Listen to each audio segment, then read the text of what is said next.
Thank you very much. If we can have the first slide, that'd be great. I was given the challenge to create a new topic to talk about, so I was trying to go through some different things I could do, and I arranged to have the world record broken in the marathon over the weekend. So Wilson Kipsang was great. He went out and ran 2:03:38, which is absolutely amazing. And what's more amazing is that people that run 4:07:16, which is twice that, twice as long as it took Wilson, can learn things from how Wilson trained and how he raced in that marathon. One of our editors, Scott Douglas, put it really simply. It's really easy. In order to be really good, all you have to do is run fast. In fact, all you have to do is run 104 quarters in 70 seconds with no rest in between. It's phenomenal. It's absolutely phenomenal that somebody can run that fast for that long a distance. But the fact of the matter is, we can all learn. Myself, you, Wilson learned from the race. We can all learn how to improve ourselves from these elite runners, because we all basically have to go through the same process. And if I get the second slide on training, the first thing we do is we have to choose our training. How do we choose our training? Well, we have to go back in time a little bit. We have to understand and know what we've done in the past. And if you don't presently keep a running log, it would be a good change in your running history to start keeping a running log, because you can look back at what has worked and you can look back at what maybe hasn't worked. But you need to know where you came from.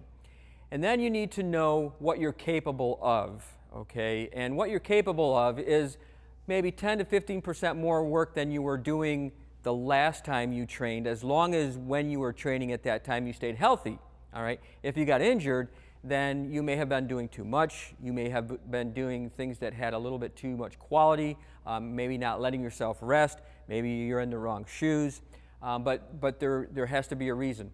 Ideally, though, your last training session went pretty well, so now you can kind of bump it up to the next level. And then the third thing is that we all have to really admit what we have time to do. We aren't all Wilson Kipsangs. We're not professional runners. We can't really focus and commit ourselves 24 hours a day to training. Most of us have jobs, minimum 8-hour-a-day jobs, probably more than that. And then you have your commute, and then you have your kids, and you have social obligations. So how much time can you actually train, okay, and then get the amount of rest that you need to get in order to recover and come back stronger the next day, 2 days later, 3 days later? So what you have to understand is the quantity of training and the quality of training has to fit you personally. And then what you want to do, if we get the next slide, is to share that. Try not to do it alone. I think Ty said it the best. It's easiest when you're training with a group. And a couple of the people that I talked to today before the presentation are training with groups. And it makes a huge difference. A number of different ways, and I'll talk about those a little bit. It's great to train with a group, but you still have to stay a little bit greedy. You have to stay focused on what your particular training program is. You can't do your training program one day and someone else's training program the next day, and a week from now a third program. You have to be focused, and it has to be a somewhat smooth and flowing progression. But when you're training with other athletes, you want to do one of three things, okay? And it depends on the day. Ty was talking about train up. Train with people that are a little bit better than you.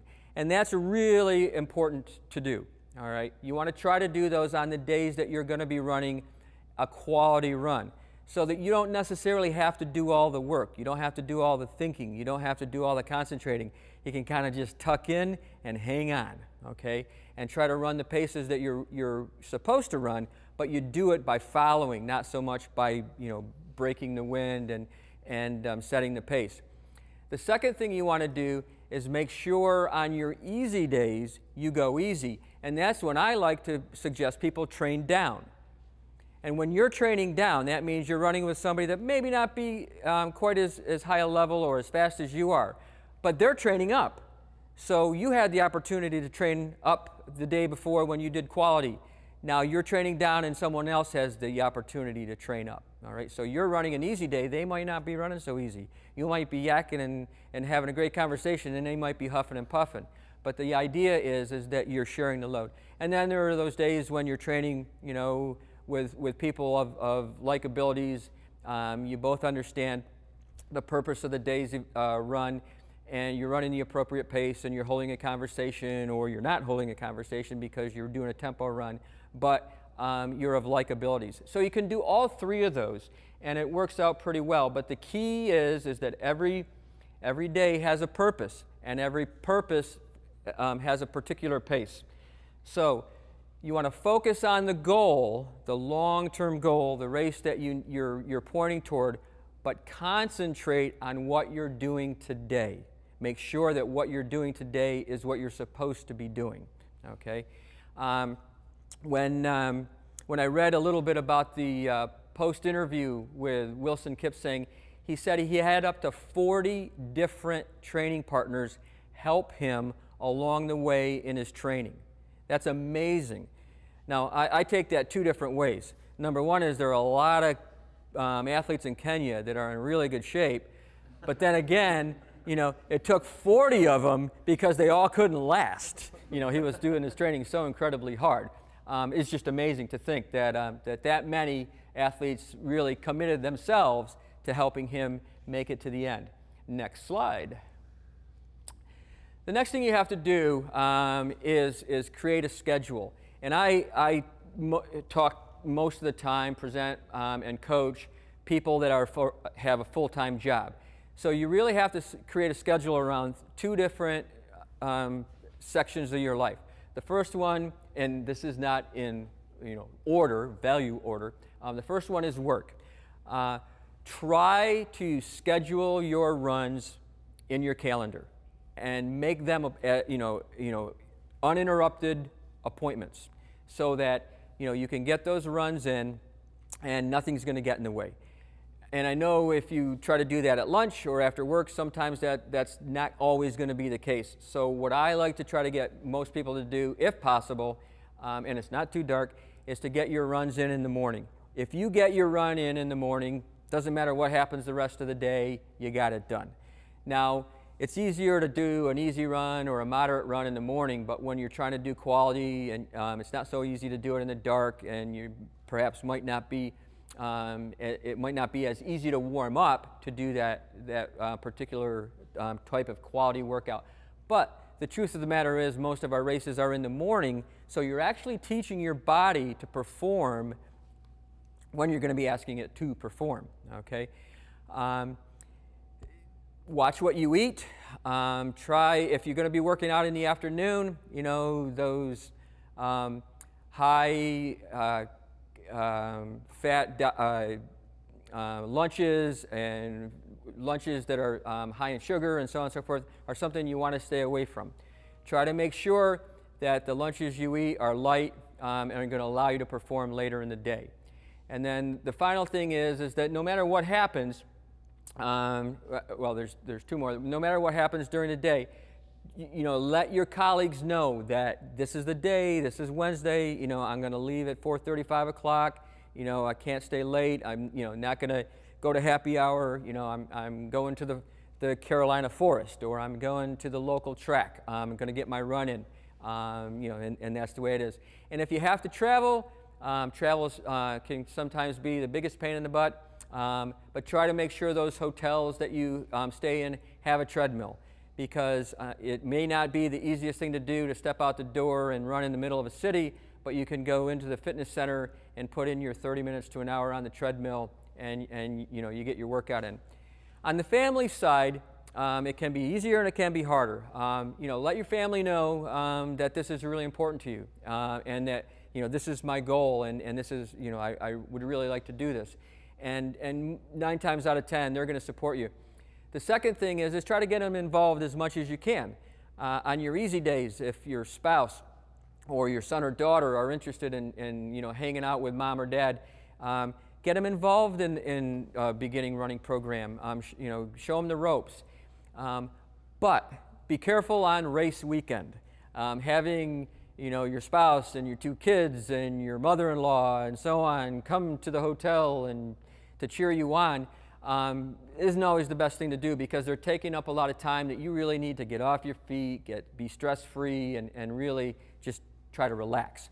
So share it with them up until it's time to go to the race, and then try to separate. Next slide. Pace is very important, whether it's in the race or in training. And I talk about this a lot in my book, Running on Air. Jack Daniels talks about it a lot.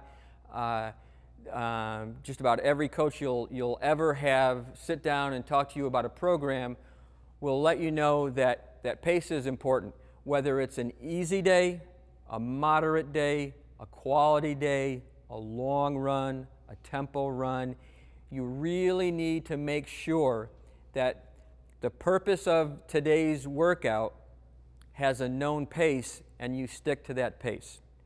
So again, there are days when you can train up. Those are the days you're doing quality. The days you need to go easy, it's not a good day to train up, because it's going to be very hard to try to keep the pace of an athlete that's much more talented than you are and still allow yourself to recover. You're going to end up running too hard and push back your recovery, meaning you won't be ready for the next quality workout or the next long run. That's the day, again, that you want to train down. The same thing will happen on the other side, though. When it's time to do a quality workout, it's really not the time to say to someone who's of lesser ability that, hey, why don't you join me today? Because number one, you'll either be waiting for them or you will make it the worst experience for them that could ever, you know, be possible. So, you know, in training, you want to make sure that if you're training with another group, you're doing it appropriately for the workout. When you get into the race, pace is important again. You've trained. There are a number of different calculators that can help you determine what your training can point to as far as a quality race. You probably already have that idea in mind and pick the training that fit that particular goal. So if you want to run a 3:03:16 or whatever, 38, or 2:03, 38 marathon, you know that takes miles of 4 minutes and 40 seconds, which is just, again, it's incredible. So your tempo runs and your long intervals are going to have to be relative to that pace, okay? When you get into the race, it's not the time to all of a sudden, just because you've tapered and you feel great and you're rearing to go and the gun goes off, to run a 4:20 or a 4:25, okay? You want to run at a pace that's relative to what you're able to run. And then as you get into the middle of the race, you realize, well, it's a good thing I didn't go out any faster, because all of a sudden the miles start adding up and it starts getting a little bit more difficult. Whether we're running, you know, 9:20 pace, which is twice as slow as Wilson ran, and it would give us a 4-hour marathon, or we're running somewhere in the middle, the pace early on in the race should be relative to what you're able to finish. And I have two sayings. One is in this slide, and one's the next one. Money in the bank takes gas from your tank. If you try to get a couple seconds here and there quicker than you think you're able to run, just so that you can plan on slowing down, and then you'll slow down just enough to make up that difference, it doesn't work. Usually what happens is, for every second you try to gain in the marathon over the first half, you'll lose 2 or 3 of those over each mile coming home. So if you run 10 seconds a mile fast, early on you're going to run 20 seconds a mile slow coming home. All right? Final slide. With running, especially in the half marathon and the marathon, you have to be relentless and you have to persevere. The relentless part means that You know, there are going to be times in training when it just, you know, you don't feel like going out there. It's raining out. I had a hard day at work. You just have to do it. You have to do the training. And there are going to be times when people pull at you from all different directions. They want your time, but you need to say no. You need to get your training in. When it comes time for the marathon, just like I said, try not to take a whole entourage of people with you. You have to be a little selfish on that race weekend, okay? You have to persevere. Make sure you've not only trained for a particular purpose, but you carry it through, okay?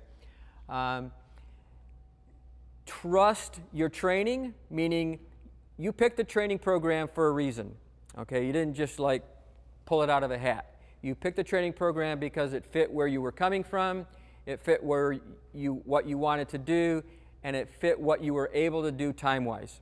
So you're able to get that in. And finally, stay the course.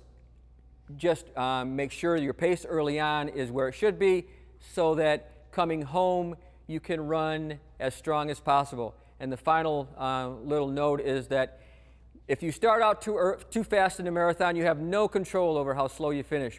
But if you start out under control or slightly slower, you have all the control over how fast you finish. So take this to heart. Wilson Kipsang ran the last 5K faster than any other 5K before that. He ran the last half about 20 seconds faster than the first half. You can do it the same way. Learn from the experts. Have a great next race. Thank you.